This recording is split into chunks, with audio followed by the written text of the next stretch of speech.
This is what Jesus does brilliantly with people all throughout the Gospels, is that he doesn't just hear a question and then immediately fire back his prepared answer for that particular question. He always addresses the person, who they are, and why they're asking. So if you want to be like Jesus in navigating doubt, you have to slow down and understand what's going on in your heart that is motivating this question. Because the answer you find will not be satisfying unless you do that. You're listening to the Prepared to Answer podcast. Don't forget to like, share, and subscribe. And just a reminder that all the resources mentioned in this episode are linked in the episode description. You can find other related resources on our website at preparedtoanswer.org. And don't forget that we recently put out a new video series called So Much More Than Sex that will help you discover God's beautiful and eternal purpose for your sexuality. Check it out through the link in the description. So welcome to the Prepared to Answer podcast. I'm your host, Sean Walker, and we are excited to have a special guest with us today, Matt Bellefeuille, a PTA Go partner. Matt, how are you? I'm good. Am I familiar enough to just be a guest now and not a special guest? I wonder if that's the case. Well, you know what? It's special because the only guest I've ever had is Scott. Yeah. So, you hang out with Scott all the time. So, but that's special to me. Oh, okay. I'm not wishing away my time with you, but where's Scott on the podcast? I know. I'm sorry. We should bring in Scott. And you know what? Maybe we will at some point. But unfortunately, it's just me today, Matt. But not unfortunately. If I'm a special guest, you're a special host. So okay. Good. Well, glad to have you. So you were on a previous podcast a couple of years ago, back when we were in the Blanket Fort, and we were introducing your ministry, Truth Snack, at the time. And so maybe for some of our listeners that haven't heard that, are not familiar with Truth Snack, Matt, can you kind of give us a little rundown? What is Truth Snack about? Yeah. Well, I think this is what's interesting about Truth Snack, is it's been about a few things. Or at least it kind of started by being about me thinking starting a YouTube channel would be really fun. And it kind of started with me just putting out thoughts that I was having about scripture, about God, about the church. And so Truth Snack just really made sense because most of my videos at that time were 2 to 3 minutes. And I had done some apologetic stuff on the channel, and I had spent a lot of time discussing my beliefs and why I believe them, even some time talking about doubt. That's kind of how it started. But then in 2019, during the pandemic, I just realized that I had a sense of really caring for that group, that vulnerable group of people in the church, doubting Christians. I had a real sense of wanting to minister to them. Like, here's a group of people who need care and love. They might be afraid to kind of vocalize what's going on inside. They need someone to advocate for them. The ministry over years then kind of really moved into being protective and advocating for doubters and really speaking directly to them about their questions and what doubting as a Christian looks like. How do we do that in a healthy way? So that's kind of how the ministry started and how it developed into a ministry that specifically ministers to doubters. Yeah, no, that's amazing. So, but in time, kind of feeling like Truth Snack wasn't exactly the right name for the ministry, kind of feeling a push away from Truth Snack. Maybe you can talk about that. Yeah, Truth Snack is changing its name to Doubters Welcome. Oh, okay. Which is an exciting name change. Yeah. I just realized that Truth Snack has become so squarely focused on ministering to doubting Christians that I just thought it made sense in order to help them connect and find the ministry more easily, and also help churches find it more easily, the churches I'd love to partner with. But also, just on my window, the window of my office, I have in whiteboard marker, how do I best serve the doubter? That's just like kind of my reminder. It's literally in my eyesight most of the day.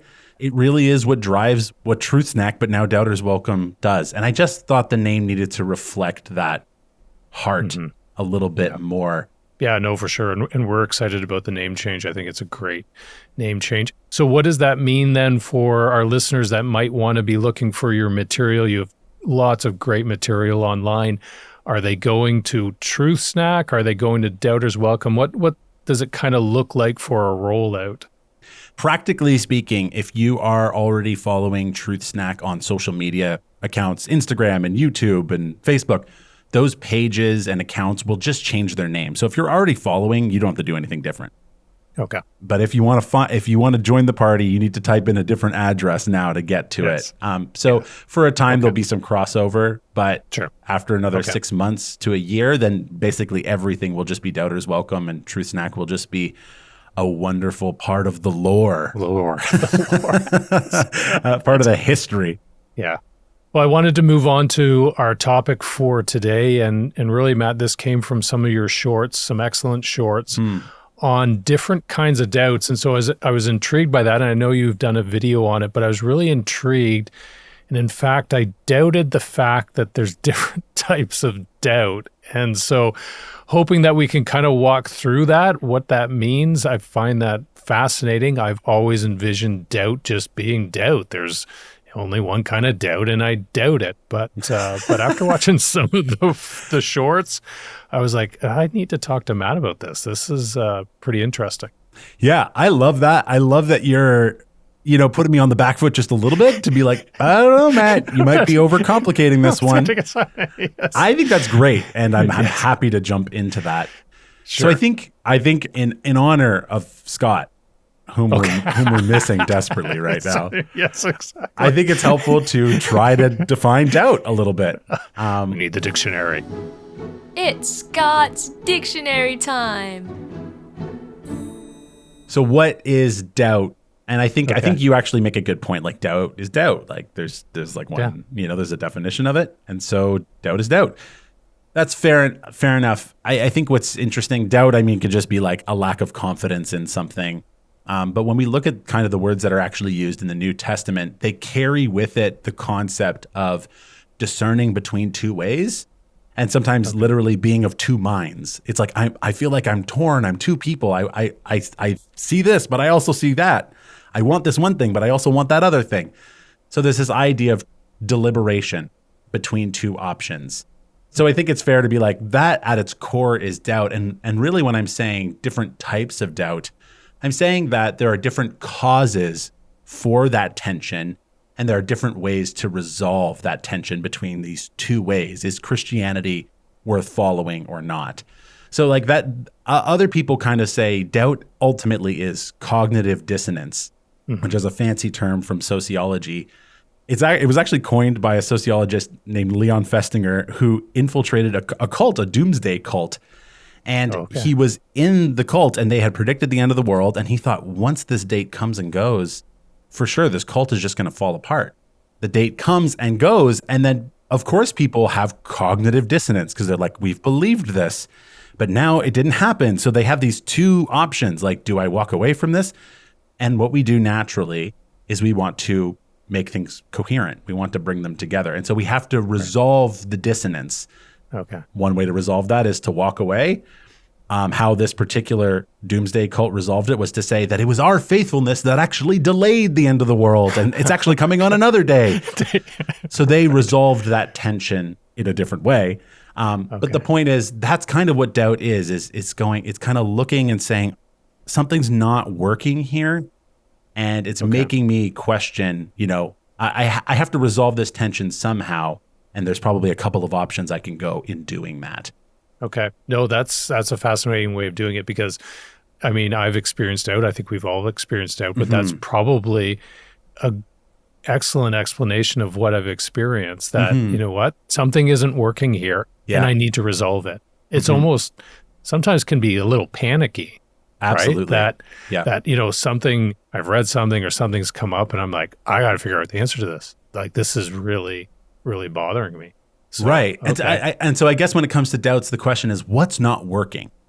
Right. And that's kind of where I come into this idea of different types of doubt. Okay. So what would be the first type of doubt then?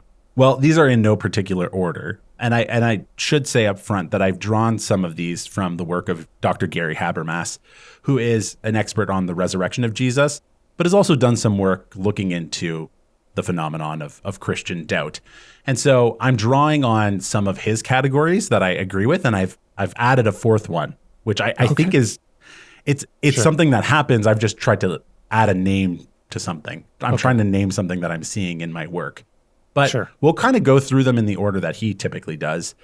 And the first is intellectual doubt, which is probably what most people think of. Yeah. The core question of intellectual doubt is it true? Is this true?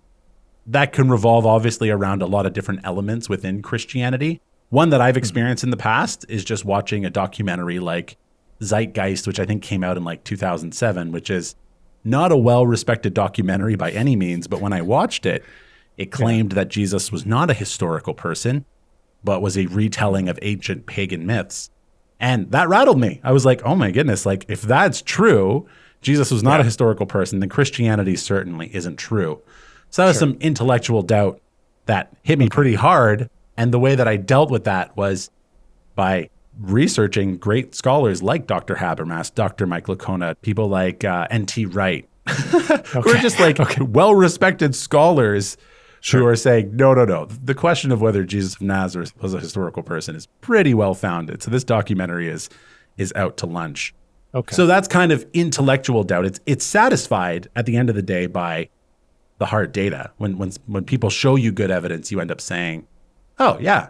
Excellent. And you know what I would probably say when you say doubt, that would be the one that would be like, well, that's what doubt is. And maybe that's because that's what I've experienced predominantly is, a challenge to our faith that often we look to apologetics for answers to, and we find through apologetics, but that's what I would envision doubt being is intellectual. So it's fascinating that there's more than that. And I was hoping maybe after we kind of go through these, Matt, that maybe we could pick some characters from Scripture, and maybe try to put them in there because, and our listeners might think, well, only doubting Thomas, that's the only doubter in Scripture. But I think there's probably a little more than that. So, a little more?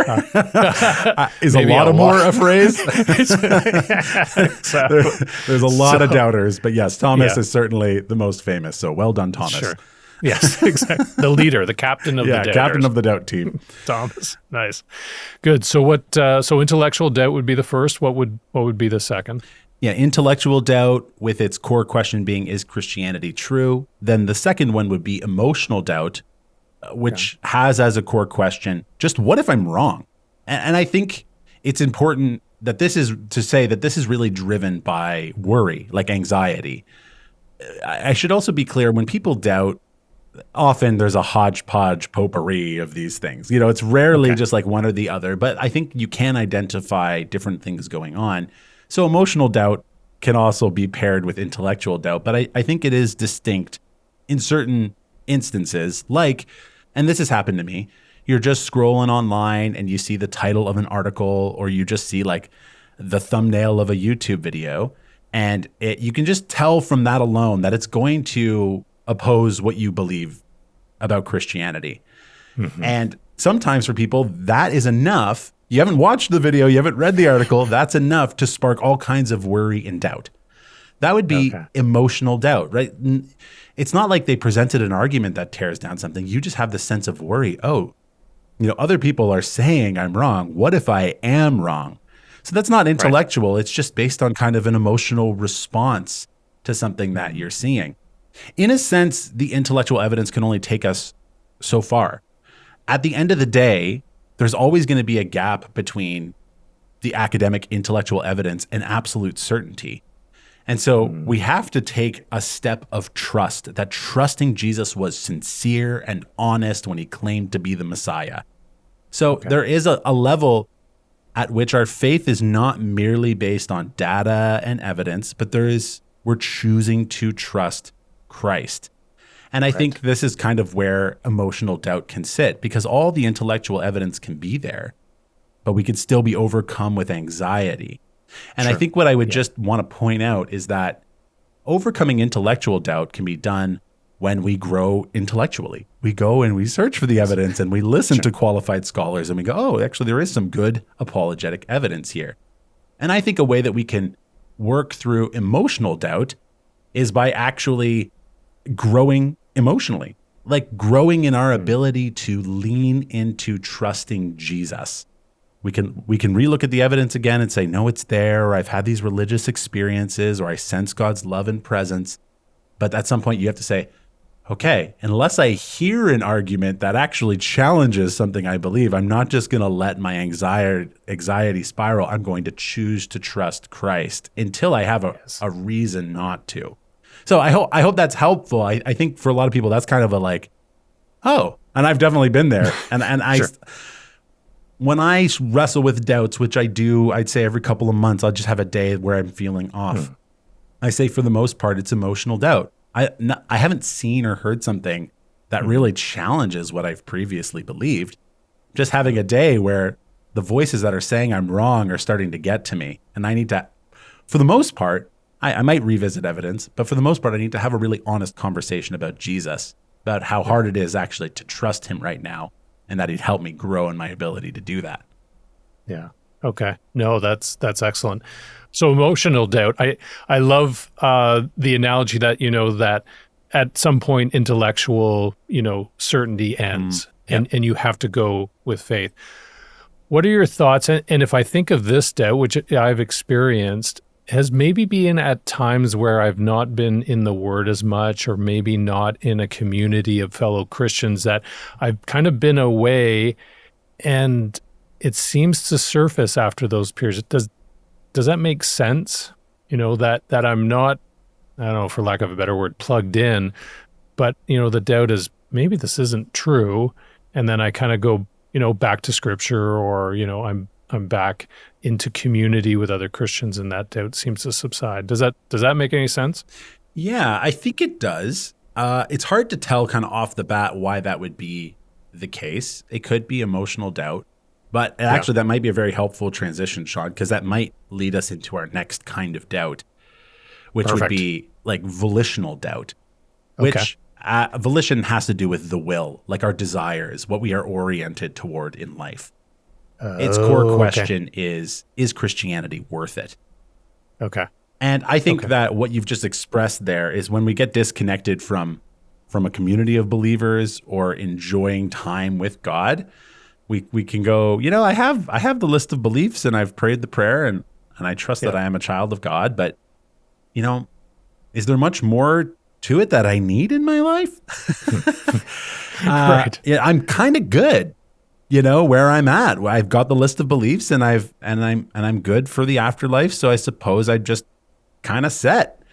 I would probably put that into volitional doubt. This one you have to be really careful about, because I do think and see online that this one gets thrown around a lot. Like when people are doubting, people just say, you're just doubting because you want to sin and you don't care about God. So I think this is a reality. We all struggle to orient our hearts toward God all the time. So let's put that on the table. We all wrestle with this, but it's kind of used sometimes as the sledgehammer to just say doubters are really just bad people. And if they were just good people, they wouldn't doubt. Interesting. Okay. But what's interesting about volitional doubt is that I think actually what helps us move through this is to re-engage ourselves with the goodness of Christianity and the beauty of Christianity. Like you said at the beginning, we're all familiar with this idea of questioning the truthfulness of Christianity. But if you start to question whether Christianity is also good and beautiful, that can disengage your will from wanting to participate in a life with Christ. And so I think a big part of doing that could be, singing beautiful songs to Christ or enjoying nature, but trying to reconnect our faith with what is good and beautiful. One way that I think that this happens, like kind of in the opposite, in the negative sense, is that we can sometimes view the story of Christianity as starting in Genesis 3 with sin. There's a fall, and then it ends in Revelation with God judging everyone. Right. If that's the whole of the story you see of Christianity, that it's incomplete. It's actually bigger and it's more beautiful, and it's even more good than that. It actually starts with God creating a good and beautiful and perfect world. And it also ends with Christ saying, behold, I'm making all things new. He's actually restoring that. So if we lop off the beginning and end of the story, we can lose sight of truly how good and how beautiful this story is. And we start to ask ourselves, is it really worth all the pain and the effort that I'm putting into Interesting. living this out.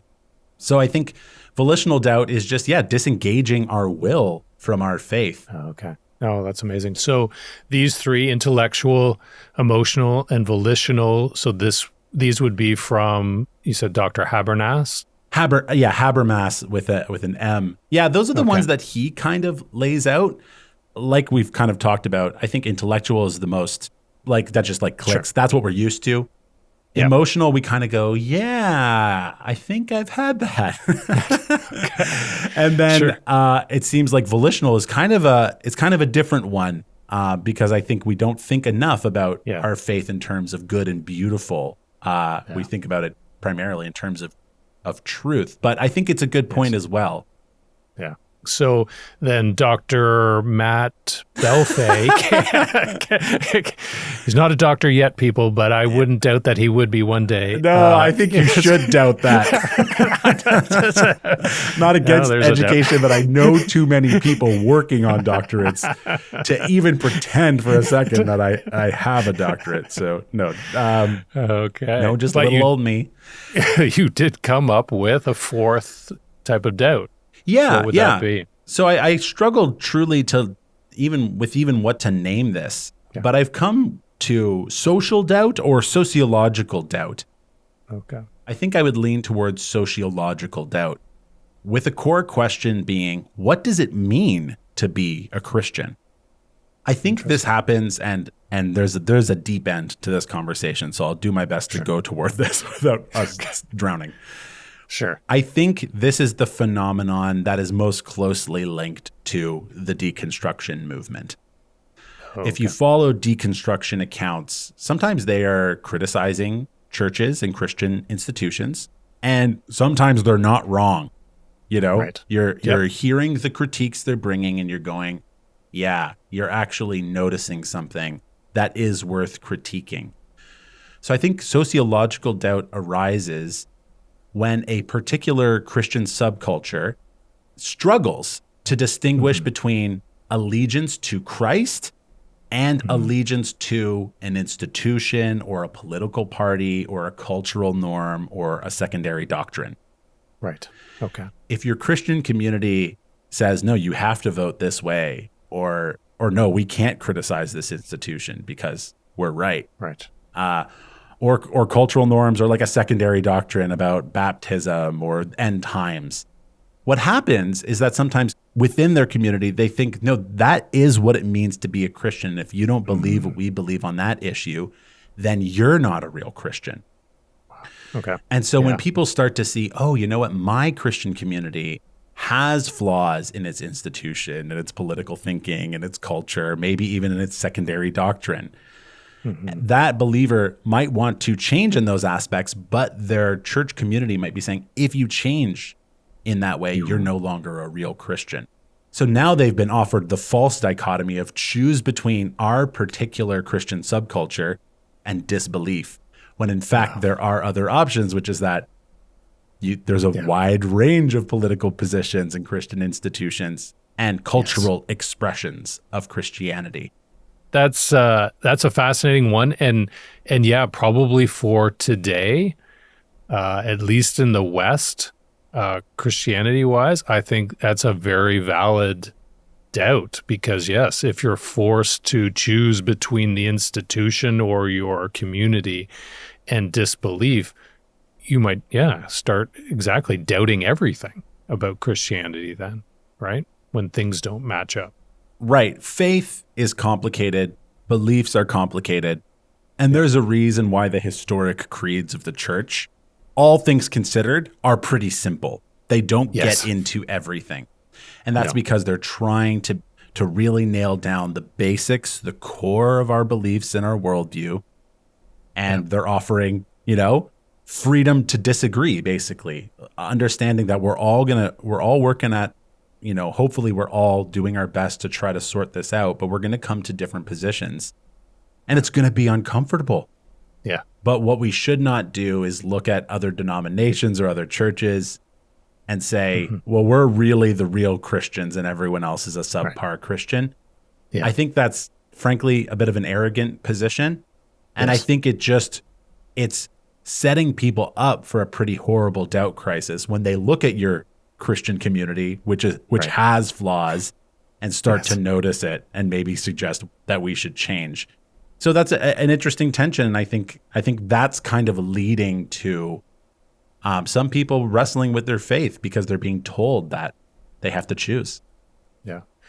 Okay. I thought the next thing we could do, Matt, is we could move into kind of a game show. I will, I'll throw a Bible character at you, and you let me know what doubt you think they exhibited. And then maybe after we've done a couple of those, like to kind of journey into if we're experiencing those types of doubts, any suggestions on what we should do and where should we go. So I'm going to start off with the captain of the doubting team, the Apostle Thomas. Of the four, what would doubting Thomas, what would he have exhibited?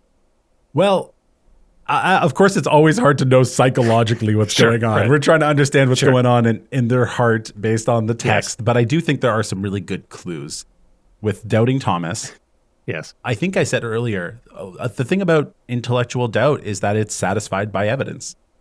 Oh, okay. And I think Thomas is just like, you've all seen Jesus. I'm not going to believe unless I see. And then a week later, he sees Jesus, and that's the last we hear of the doubt. Right. He's like, I need the evidence you all got.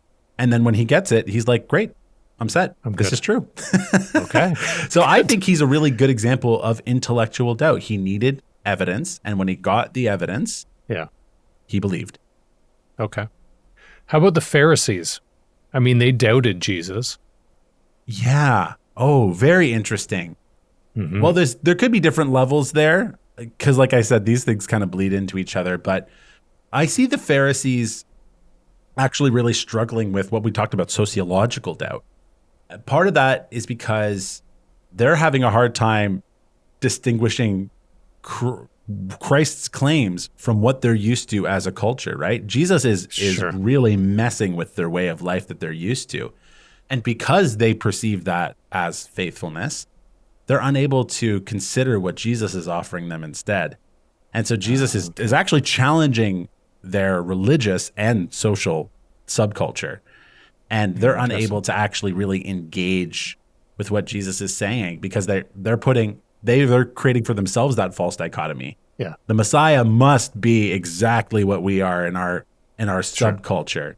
And so they're unable to say, oh, we could actually be wrong and move a little bit. Totally. Yeah, that makes complete sense.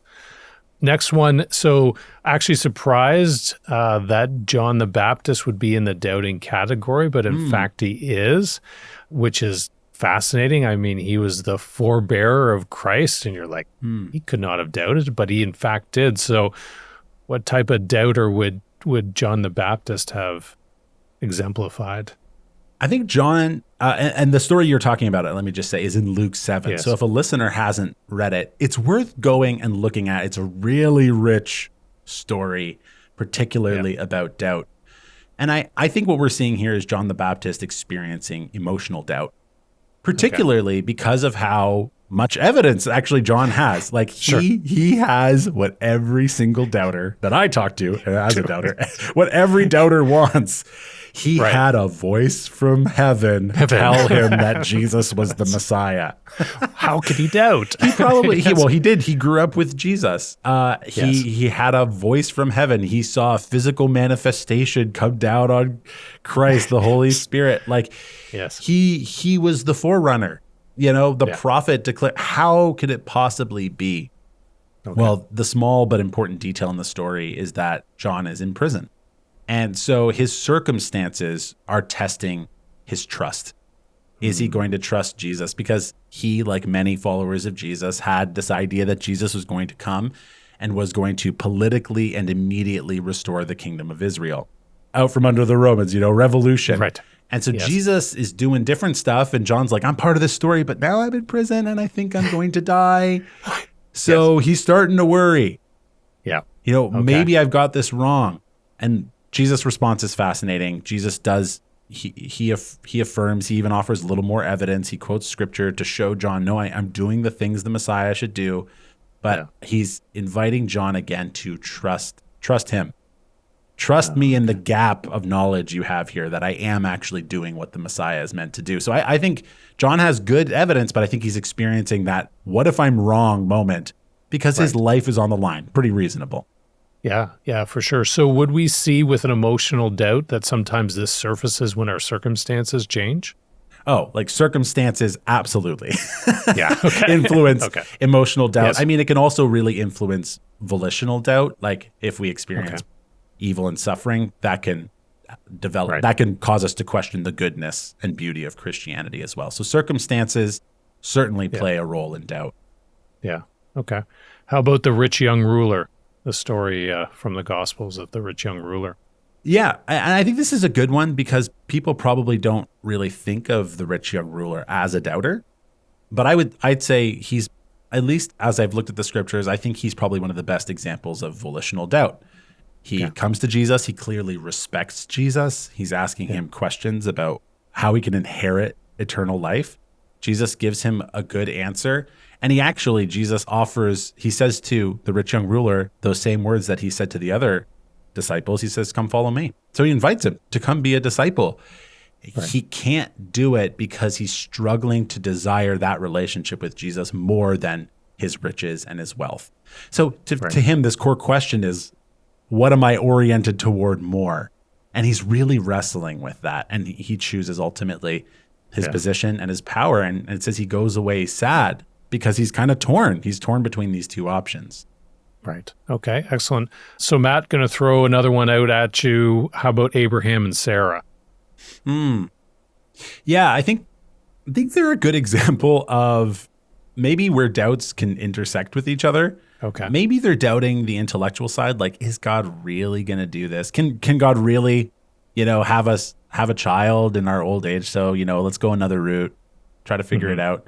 Or maybe they do believe God's going to do it, but they're just not appreciating the amount of time God's taken. So they're going to kind of move things along in their own way. Maybe that's volitional. Maybe God's plan is just, it's not the best plan. So I've got another option here for us. It's kind of hard to tell. And it's worth saying that can often be the case for all of us, is these things can kind of be put together in a mix. Yeah. Okay, wonderful. So I was hoping that we can move as we kind of wrap things up in terms of what can we do if we're experiencing some of these doubts. So if I'm experiencing intellectual doubt, or maybe I'm talking to someone and it's quite obvious to me that they are experiencing, say, intellectual doubt, what are some suggestions where we could kind of start with trying to resolve that? Yeah, I would say off the bat, and this is whether we're like trying to help someone or whether we're experiencing doubt ourselves, it's really tricky to know what's going on. Because regardless of whatever type of doubt we're experiencing, it can get paired with anxiety and fear because we're making some pretty big worldview decisions. There's the possibility of being rejected by family or community. There's a lot going on internally and emotionally. So it just might take some real time to sort out what kind of doubt you're experiencing. One thing Dr. Habermas often says is that emotional doubt, for example, can masquerade as intellectual doubt. As in, we might be asking all the same questions as other people, but we might have different motivations. And so what I really want to say at the onset is not to go like, intellectual doubt, that's it, or I'm having volitional doubt because it's the problem of evil. It's really important to understand that we are complicated people with a lot going on internally, and it actually takes time to sort out what's actually going on in our hearts. And while I'm on this podcast, I want to just make sure I plug that we're thinking like Jesus, because this is what Jesus does brilliantly with people all throughout the Gospels, is that he doesn't just hear a question and then immediately fire back his prepared answer for that particular question. He always addresses the person, and he always takes time to understand who they are and why they're asking. So if you want to be like Jesus in navigating doubt, you have to slow down and understand what's going on in your heart that is motivating this question. Because the answer you find will not be satisfying unless you do that. Right. That's hard because anxiety is your body's alarm. It's going, something's wrong. There's a threat here, and it's going off. Yes. Now, we don't ignore alarms. You shouldn't do that in life. If you hear the smoke detector, right. if you hear the smoke detector going off, you don't ignore it. What you do is you investigate. Right. Sometimes your house is on fire. Sometimes someone burnt the popcorn again. Right. So you have to assess what's really going on here. Is this something that I need to panic over, or is this something I can address? So I'm really just building an argument here to say we need to slow down, and though we are feeling anxious, we need to listen to our body's alarm and then take the time to reflect on what kind of doubt we actually think we're having. Okay. Yeah. That can take real time. Okay. And maybe reaching out to a trusted friend or mentor can help you in that process. Is that something we would recommend? Yeah, I would certainly recommend that. I mean, wise, patient, gentle, humble people are like Christ. That's how Christ is, and that they are able to help you on that journey. Yeah.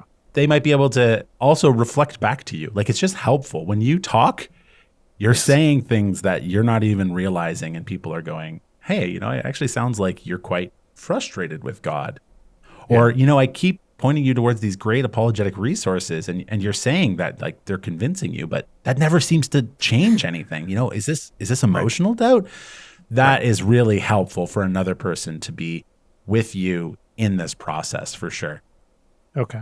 So maybe instead of going through each one of these, Matt, we can maybe talk to, and I know in your video you had talked about the doubt treadmill. Maybe you could just kind of speak to that and what that is. Yeah, not a literal treadmill. Just get on and run your doubts away. Yeah. No, this is actually a really good way to kind of draw together the threads of what we're saying. The doubt treadmill is just an illustration I've used for the times when I've been going through doubt, and you ask a question and then you like run online and you Google something and you read an article and you're like, that kind of worked. And then another question immediately takes its place over and over and over for weeks or even months. In my case, it's just horrible. It just feels like you're on this endless doubt treadmill. Yeah. And the reason that I appreciate kind of these types of doubt is that what it can help you do is identify, like we said earlier, the core kind of question or motivation that is really truly at the heart of all these different questions. Now, why that's helpful is because, like we said, when you address your core motivation and your core question, it doesn't mean that your journey through doubt is going to be quick or easy. But I think what it does mean is that when you take a step forward, it's going to be a very meaningful step forward that is going to address what's really going on in your heart and in your relationship with Jesus. Is Christianity true? Or what if I'm wrong? Yes. Or is Christianity worth it? Or what does it mean to be a Christian? They're all important and distinct questions. And so once we are clear on the kind of doubt we're on, then we can take a step forward into a deeper, richer, more mature faith. Wow. Wonderful. And you know what? I think, Matt, that's a great place to end. Really appreciate all that you have and what you do at Doubters Welcome for doubters. And I love that, just take one step, that you don't have to get all your answers done or figured out all at once, but it's a journey. I think you've spoken before about that this is a journey that you're on with Christ, and taking that one step to a deeper faith is a great step to take. And so I would encourage our listeners, if you're experiencing doubt, if you're working with someone that is doubting, Matt has got great resources. You can contact him as well. Is there an easy way to contact you, Matt? I mean, you can contact me via email at matt@doubterswelcome.com, or you can go to doubterswelcome.com and there's a little form there you can fill out to try to book a time to chat, or just comment on anything on social media. Sure.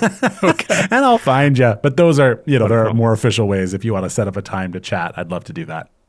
No, that's wonderful. So if I was a listener and I was part of a church and maybe struggling with doubt as an organization, as a church, and how we address it, is that something we could come to Doubters Welcome for help with? Or do you have materials? What would your ministry do with help there, Matt? That's a good question. I love that question. Part of Doubters Welcome is about empowering churches to help this happen in person. The ministry is not meant to be a digital island. It's not meant to be, you're not getting this in church, so come find me online and I'll give you what you're looking for. It is something closer to, let's do this together, or let me help you as a community do this together. Right. There's a heart there. So yeah, there are a few video series that Doubters Welcome has created. One called Faith, Doubt, and Everything in Between, and another one called Encountering God. And both of those series would aim to be exactly that, very honest about doubt, very hopeful about faith, try to hold that tension and create a space in church where doubters can kind of go, oh, I guess this video series is giving me a lot of space to say what I really think, and really trying to equip leaders as well to be ready to not just to give the answer, but to journey with people. So those resources are there, but I'd be careful to say the resources themselves are not what makes a church good at journeying with doubters.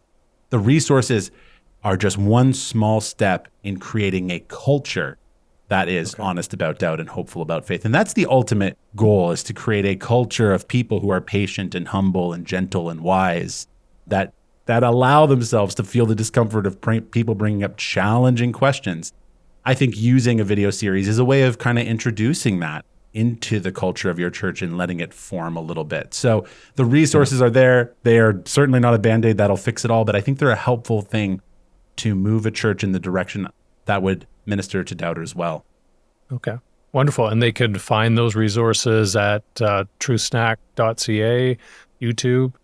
For a time until the web domain changes. So either at the time of listening to this, you could go to truthsnack.ca/resources or doubterswelcome.com/resources.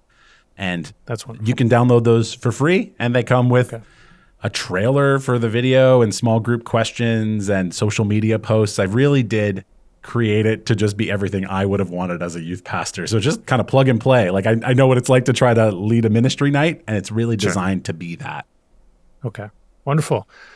Matt, it was great having you here, and really appreciate you coming on the show again. I'm so happy to be here. Happy to get to talk about this stuff and to just kind of spend some time having fun. I know for most people talking about doubt isn't fun, but I have a lot of fun really digging into the rich stuff there is to consider here. So thank you for letting me do that. Yeah. Thank you. And listeners, until next time, God bless.